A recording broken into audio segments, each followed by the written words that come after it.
Greetings, Flesh Wound Horror freaks, and welcome to Flesh Wound Horror Live. I am Flesh Wound Dan, joined by producer Todd. Good evening. And our special guest of the evening, writer-director Anthony Clark Pierce. Anthony, how are you doing? Great, guys. How you doing? Doing well. So Anthony's film that he's here to talk about tonight is Fingerlakes Grindhouse presents Till Death Do Us Part. Available on Makeflix now. We just watched it, or I just watched it last night. I think Todd, you watched it a little couple weeks ago. I watched it again today, actually. Did you? You've seen it more than once. Did you enjoy it? Did you like it? I did. Good deal. That's what I love to hear, man. Yes. So tell us a little bit about the movie. There's a lot to talk about. I'm actually very curious to ask you some different things, but tell us, how did this come about? It's a long story. I always wanted to make a feature film. I was a big horror fan growing up. And this whole movie is an homage to the movies that I loved growing up as a kid. It's definitely like a throwback. All of the effects are all practical. I made it as if it was, 1982, 1983. You know what I mean? Like I don't know, man. Ask me a question, Kenya, just to get me going here. Real quick, since you brought up some of the stuff. So I'm guessing that means Rad was one of your favorite films. What's that? I'm guessing that means Rad was one of your favorite films growing up. Not really. That skate park scene, right? Is that what should that even be in the movie? Who knows? But I had a buddy who was a professional BMX rider. That whole scene was supposed to originally take place in the strip club. But the guy who plays the DJ was a professional BMX rider, and he was just out, on the half pipe one day. And I was like, fuck shooting this in the bar, man. Let's shoot it at the skate park. And that's kind of how that whole scene ended up in the movie. I just thought it had, a little bit more interesting to watch than, two people sitting in the bar. We could have this guy doing flips in the background on his bike. Scott Twyford is his name, actually. You can look him up. Oh, nice. Yeah. You mentioned the practical effects. I did want to compliment you on that. There are some fantastic looking zombies, if you're fans. Thank you. I did all of that myself. All of those effects were all done by me, from the sculptures to the run. Well, my wife at the time helped me run the foam, and I had a couple assistants, but for the most part, that was all me. Oh, that's awesome. I went to school for movie special effects at the Art Institute of Pittsburgh back in 92, 93. Okay. And then while I was in college, Jurassic Park came out, and everything kind of went digital at that point. And then one of my professors, when I was graduating, pulled me aside and said, Hollywood's kind of going digital. You might want to think about either Vegas or Orlando or New York City with the theme parks and all of the stage performances, because they're always going to use, tangible, practical effects. So I ended up out in Orlando doing scenic work and sets and costumes for the theme parks out there for 10, 15 years before I actually opened up my own sign shop. And that's how I got the skill set to do all of the sets and costumes and stuff for the movie. It really shows. I was telling a friend the other day, I was like, it was a big Return of the Living Dead fan. I was like, wait till you see the zombies in this. It's tough sometimes when you're watching these old school zombie flicks, but then you're seeing computer blood spraying everywhere. Right? I know. I hear you on that. It's tough, right? Nope. That was all fake blood. A lot of fake blood, man. It was everywhere. But we gutted the house that I was staying in at the time. Like our living room, that strip club from the movie, that was our living room, for 2 years. We built the set. So We were basically filming at night and on the weekend. So that gave me we could be filming and then everybody could just stop. You know what I mean? And I could walk away, leave the lights and everything right where it was, and then pick up the next day or the following weekend right where we left off without missing a beat. So that it made it, handy in that capacity. The manager's office, where a lot of the movie takes place, was the spare bedroom upstairs. So that was another situation where I could go in there, I could get in makeup, and I would just, lock myself in that room and film with me and the puppet. You know what I mean? I would just sleep in costume, get up the next day, and just grinding it out. It was It was a lot, man. It took about 3 years from the time I was like, I think I want to make a movie. And I went and bought a stack of index cards and was like, I want a zombie in it. It started to the time we had the premiere at the drive-in. Took about 3.5 years. Took about Was that 8 months to write it? You know what I mean? And while I was writing it, I was building the sets and all the puppets and all that kind of stuff. And then, I had to get an editing bay and go get camera equipment and film everything. And I didn't know how to edit film when I first started. So there was a couple learning curves with that kind of stuff. And yeah, but we got it done, man. Finally got it finished. Did anybody try and use the bathroom? Well, you guys, at that point, I can imagine that was a bit of a shock. The bathroom, in what regards? It was the overflowing toilet at one point. I know what you're talking about. Yeah, that was all just spray foam in a bucket. It was all, it's all fake. Okay. Yeah. You mentioned that it's smelly in that room. You mentioned the drive-in, and Esteban Rivera in the chat brought up was it the Mohang or how do you Mahoning? Yeah, we did. So we premiered it at the Fingerlakes Drive-In in Auburn, New York. But I took it down to the Mahoning Drive-In. Joe Bob Riggs had a jamboree there like 2 years ago, and the movie wasn't quite finished. But I took it down there and I just set up like a booth, and I was showing like free screenings of where the movie was at that point, just to get feedback and stuff and try to gain awareness for the movie. And I gave a copy of the unfinished version to Joe Bob Riggs to kind of get him on the radar. I've given him the movie about, 5 times now at this point. He has yet to get back to me on it. I think he throws him out on the way back after the show. I don't know. Every time I go up to him like, here, he doesn't remember me. So I don't know. Whatever. Well, yeah, Esteban was there. He said he got to see a clip and the comedy was very tangible and it all made sense. Yeah. Yeah. He actually has a question. This might be, I don't know if this is going to be a longer one. Dan, you want to read that for us? Was there anything that you learned while making the film, whether it be scene prep, makeup, or working with performers?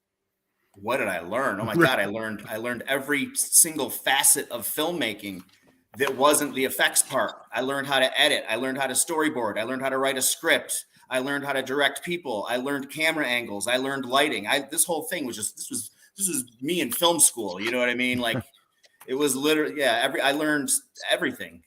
And now I'm learning marketing. Now I'm in, marketing 101. What do you do with a movie once it's finished? You got to do podcasts, go to monster conventions, get it in film festivals. We were at the American Film Market 2 weeks ago trying to get distribution deals. The whole, what do you do with a movie when it's finished? Making a movie is hard. What you do with a movie after it's finished is even harder. It's a lot, man. Making movies is a lot of work.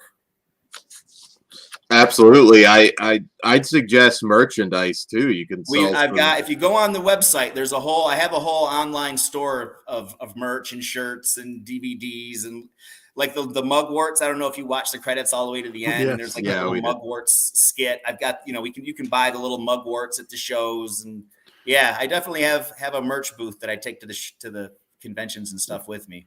So don't forget the Pussy Juicer 2000. The Pussy Juicer 2000. yeah, everybody loves. No cats were hurting. I'm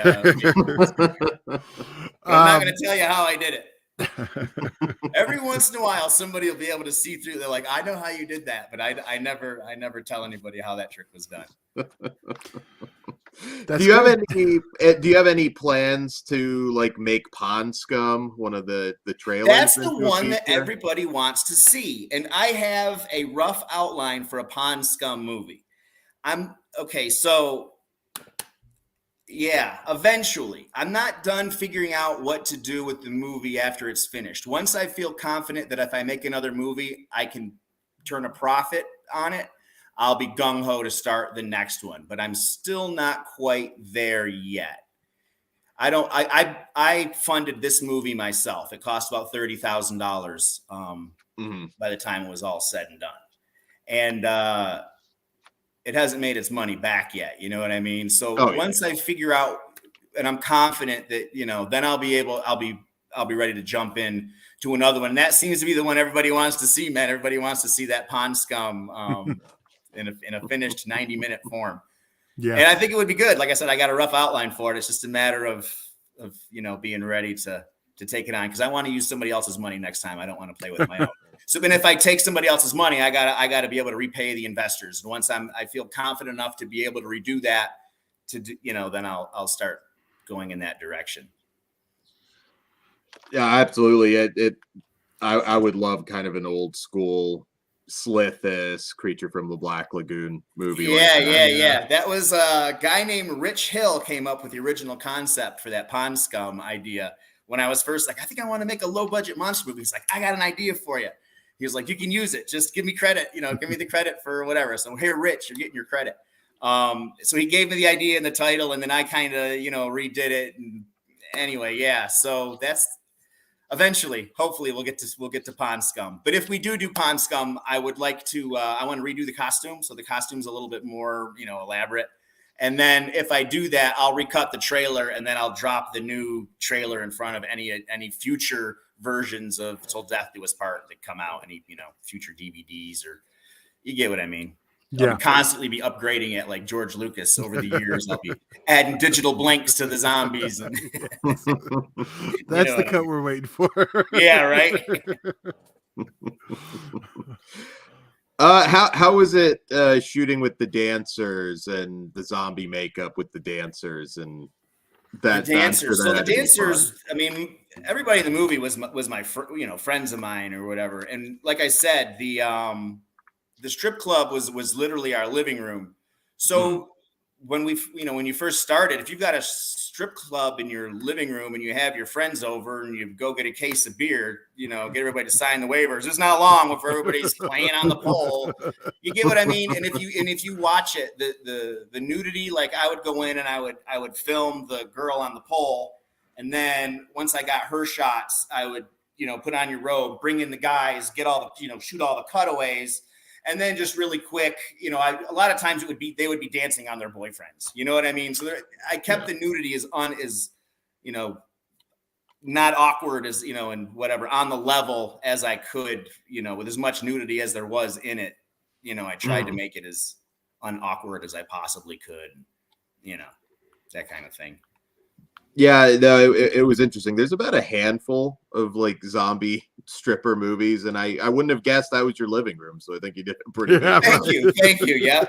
And then we were able to film in a real bar, like you saw, but I wasn't allowed to spray any blood around in the bar. So that's why there was no, death scenes in the actual bar area. Everything was limited to the manager's office or the actual VIP room itself. No, you did a great job. Well, thank you very much. I've actually shot in bars too, and it's been complicated because they don't want you to say the least, right? Yeah, we had to reshoot an entire day because we didn't factor in the refrigeration noise. The hum you're talking about from killed our entire day, so I had to learn.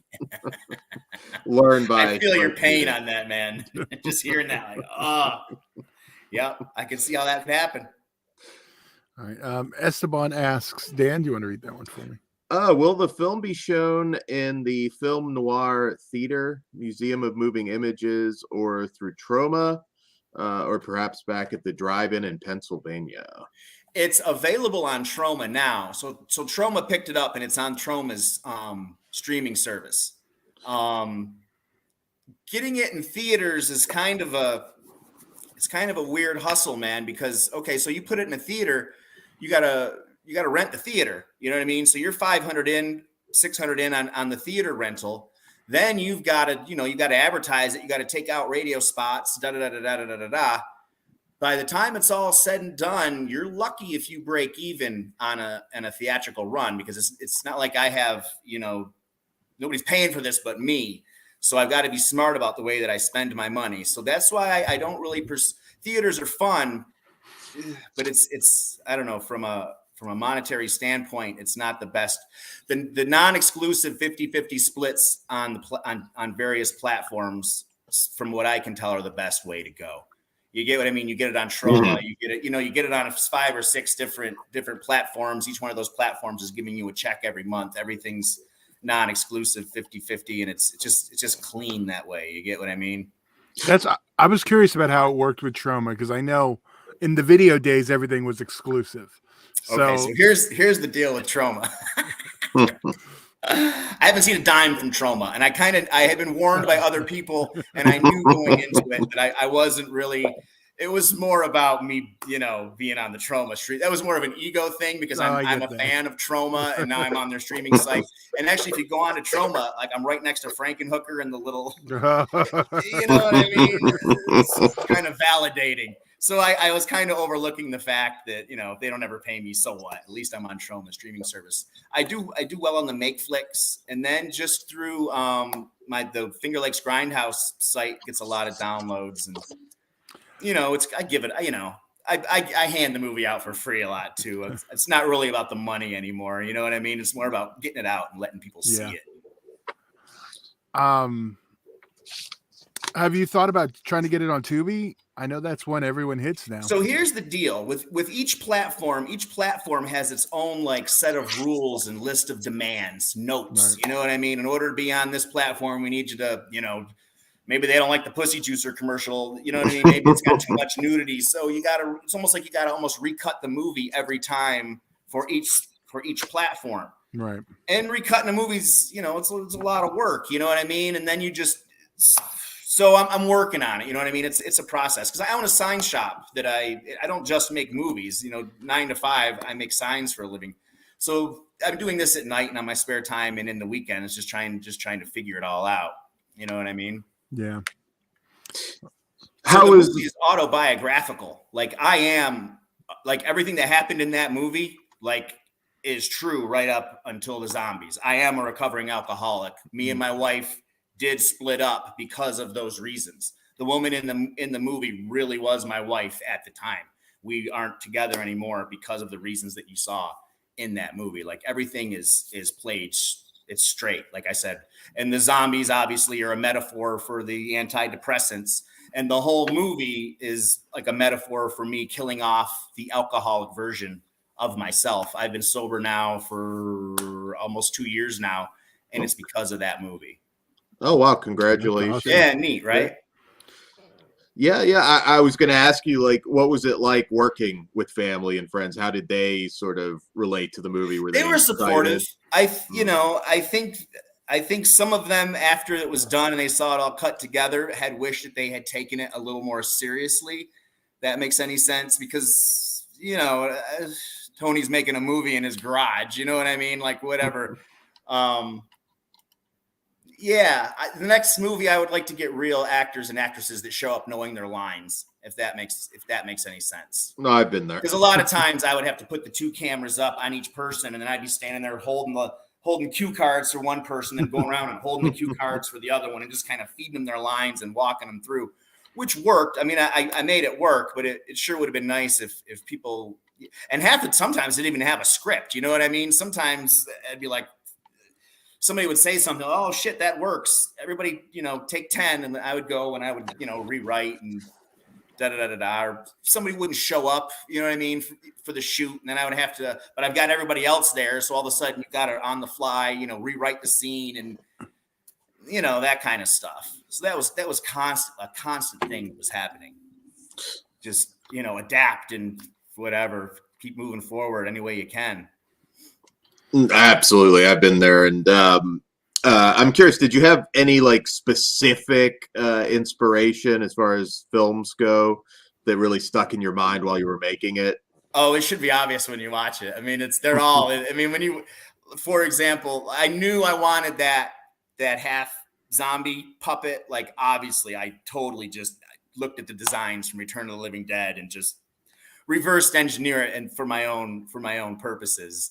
The creature from the Black Lagoon references. I mean, obviously the beginning of it, the big poster in the background in the bedroom, it's all there. Anytime you're like, wow, that reminds me of, it's yeah, it should. It's pretty heavy handed and it's whatever, rip off, homage, whatever you want to call it. But it's the breast pus when that was coming out was very effective. Yeah. Yep. The breast pus. Good stuff, huh? Dan brought up working with family and stuff, and I would be doing a disservice if I didn't bring him up. because we have a very large XPW fan base. Oh, my cousin Rob. Yeah. So yeah, he man. pops up. Rob Black is my cousin. He makes wrestling. I make underground monster movies. Crazy family, right? Yeah. Interesting family. Perfect. We love both. So There we go. It's a good cross mix, right? yeah. One thing I did enjoy watching, especially on the second time, watching out for stuff in the background. And I'm sure, like you said, it was at your house, like that the Russ Myers up poster. Mm-hmm. There was just a bunch of little stuff in the background on the second viewing. I was like, all right, yeah, yeah. Just a bunch of cool little things. Rob plays himself, like that porn trophy that he holds up is really his, trophy. The poster in the background when he answers the phone is really the movie that he made that got him in trouble. And we noticed the forced entry poster. Okay, I was like, oh shit, the Extreme Associates thing on the front of the desk. Yeah. So you got then you saw those little references that were in there. So that was cool. There was another thing I noticed, and I can't remember what in the background. Oh, sorry, I pulled up my notes. The one thing I did laugh. I'm just gonna bring up a little bit. I did note. When the dude makes it rain after the stripper dies, I couldn't stop laughing. That one got me. That was totally ad lib. He just kind of did that. I thought that shit was funny as hell too. Yep. But I've witnessed a couple strippers take that same bump. It's always cringy. Just fold up like an accordion, and it's like, oh wow. That was a weird night to shoot. That wasn't how that whole thing. She was supposed to slide down the pole. I had a blood rig. She was going to hit. Blood was going to spray out, and we just couldn't get it right. It kept looking. The hose would show. It wouldn't. The blood wouldn't. It was 2 hours later. I was just like, fuck it, and I just took the camera and ran it down the pole and spun it, and then cut to her with the blood, and it worked. It worked when it was all said and done. That was a trickier shot than what it appeared on film. Took a while to get to that simple little trick to make her fall. Well, it worked. It worked really well. Did you, while shooting this, what was Halloween like for you? Were you able to sort of incorporate it? Did you make a little Halloween? What? Yeah. The holiday? Just the holiday, yeah. Did you have amateur night? I don't even do Halloween. Every day is Halloween. I don't know. You know what I mean? I get that. I've turned sets into like haunts because I've always been like, might as well. Yeah. Repurpose. All right. Out of curiosity, the Trauma Now version, because I know you'd send us the director's cut. Is that also the director's cut? I'm trying the definitive way to watch it. There's like 4 or 5 versions of it now. Okay. I don't even know the one that's on Trauma. If the one that's on Trauma, I believe during the sex scene at the end, if the song Spider Pussy is playing during the sex scene at the end, that's my favorite version of the movie. That's the one that I want to call my version. Okay. Is that the one that you saw? Can you remember the music? I believe it was. Okay, then you've got my favorite version of it. Okay. But there's other versions that are floating. So we didn't have the music ready when we showed it at the drive-in, when we premiered it at the drive-in theater. And the owner of the drive-in was like, dude, nobody from whatever record is going to be the audience. I've got an overall blanket, you know what I mean, license to play music here. He's like, just put whatever the hell you want in it. So that version, the drive-in theater version, has a fantastic soundtrack. Because I could, I put I got Rob Zombie in there, 9 Inch, whatever I wanted. Fucking great. So there's a version of that DVD that I handed out to the cast and crew and some of my friends that night, just for, thanks for helping with the movie or whatever. That's a fun version, but it's also about 15 minutes shorter, like the one with the little zombie half running around the rooms, not in it, but it has a lot more nudity. So like I said, there's several versions of it out there. But that first one from the drive-in theater, there was only 100 copies that were made that just kind of got distributed. So if you can get your hands on one of those ones, check that one out. More nudity, and it's got a really cool soundtrack. I mean, you've intrigued us. Yeah. They've all got different covers to them, so you can tell them apart. Yes, right. And for any of you listening, if you do wish to buy the film, there's a link to the Make Flicks It's on website. Makeflix. Makeflix has the DVD. If you go to fingerlakesgrindhouse.com, it'll take you to a link, and I think you can rent it for like $2.99, or you can buy it for $9.99. Where else is it available? Makeflix, Vimeo, Troma Now. And that might be it. I think that might be it. It's Lot for now. It for now. For now, yeah, exactly. I've got a little stack of cards left over from the American film market that I've still got to send them a letter and send them and start the process thereof. But we'll get there over time. All right, we threw the link in the chat. Before we let you go, anything else? I know you're still in the early stages of stuff, but anything else you wanted to promote while we got you? No, not really. I'm glad you guys got to check out the movie and that you enjoyed it, and it's been fun being on these shows. So yeah, you guys, did I see you guys at the show in New Jersey? Is that how I ran into you? Was it the XPW show? No, okay. This I'm friends with a lot of the guys. Like Munch, I believe you talked to him. But I think Rob shared your movie a while back, like to promote it in the XPW group. So you saw it through a Rob shared it, and then you guys found it? Well, no, actually, then like I couldn't find your Facebook, and then Munch had actually hit me up after the show because you gave him a copy. Okay. And he was like, "Oh yeah." I was like, "Wait, is that the Rob's cousin made?" I was like, "Yeah, I saw it. I couldn't remember the name or anything." So through that, I reached out, and that's how we got here. Because I'm in California. Thank you so much. Yes, I'm glad I did too. I'm in California, so I go to the California shows.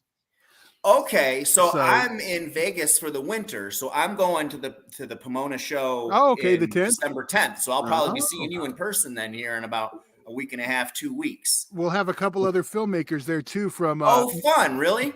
From Norway. Yeah, from Norway. Yeah, no kidding. Okay, they made Christmas Cruelty, just came out on Blu-ray. So yeah. Fun. Yeah, you guys will have a good time. Yeah, the great double feature out there, guys. Christmas Cruelty and this.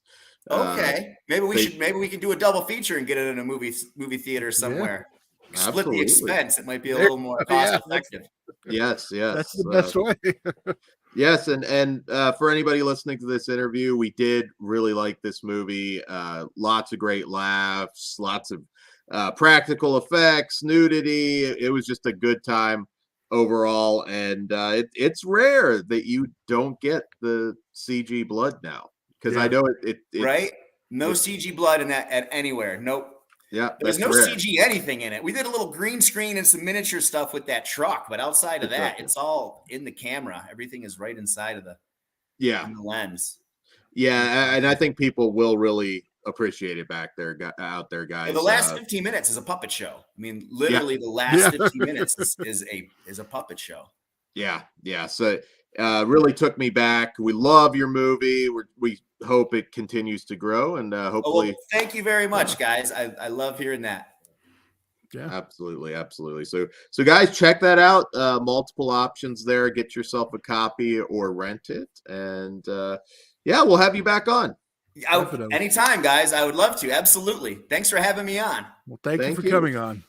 Rock and roll. I'll see you guys in a couple of weeks in Pomona. Exactly. The next XPW show.